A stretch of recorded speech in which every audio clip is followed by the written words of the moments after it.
जय हिंद साथियों, आप सभी का स्वागत है शाइन वाईटी क्लासेस में।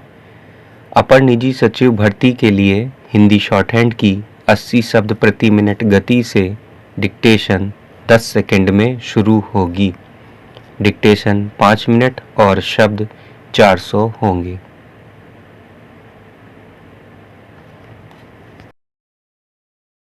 स्टार्ट। महोदय, पढ़ने में यह बात भले ही इतनी महत्वपूर्ण ना लगे, पर विकसित देशों में विकलांगों के लिए रेलगाड़ियों और बसों में विशेष व्यवस्था होती है।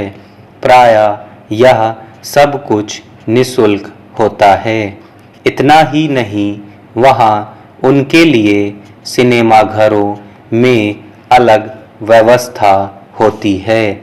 लेकिन हमारा समाज विकलांगों के प्रति उदासीन बना हुआ है।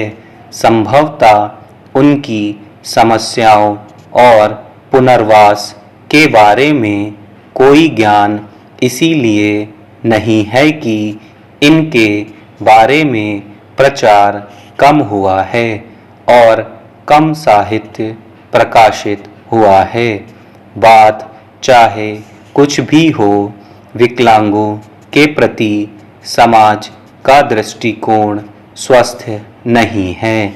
लोग यह तो उनकी उपेक्षा करते हैं या उन पर दया करते हैं।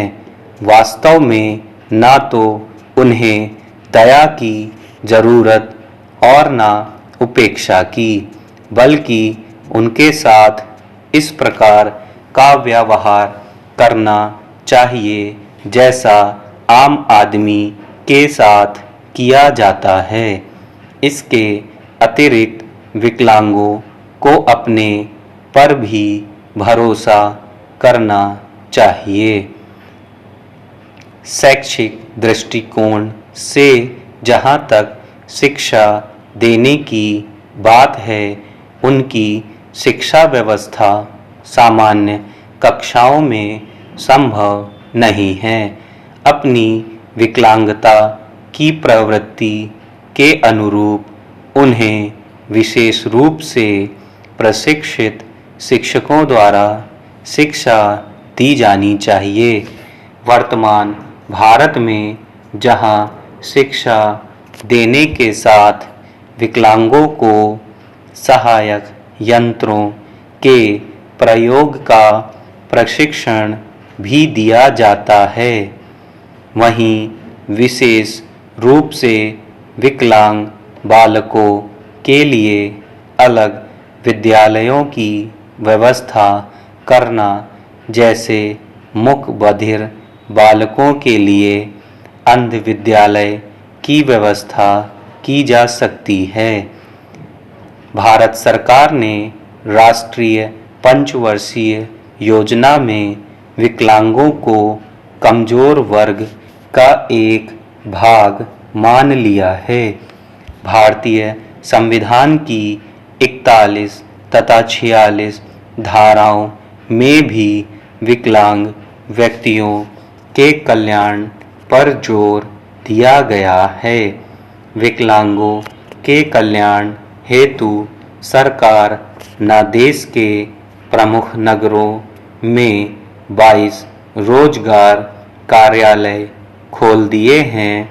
नई राष्ट्रीय शिक्षा नीति के अंतर्गत प्रौढ़ विकलांग व्यक्तियों के लिए एकीकृत शिक्षा उपलब्ध कराने हेतु भारत सरकार ने जामिया मिलिया इस्लामिया नई दिल्ली, रामकृष्ण विद्यालय तमिलनाडु, बनारस विश्वविद्यालय उत्कल भुवनेश्वर में शिक्षण प्रशिक्षण कार्यक्रम की योजना चलाई है। विकलांगों के कल्याण हेतु राष्ट्रीय संस्थान बनाए गए हैं। इसके अतिरिक्त सरकार ने 3% का सरकारी नौकरियों में भी आरक्षण दिया है तथा नौकरियों में 10 वर्ष की छूट विकलांगों को मूल वेतन का 10% वाहन भत्ता भी दिया है। आर्थिक दृष्टि से कमजोर तथा कम आय वाले वर्गों के लिए सस्ते आवास उपलब्ध कराने में सरकार प्रयत्नशील है। स्टॉप।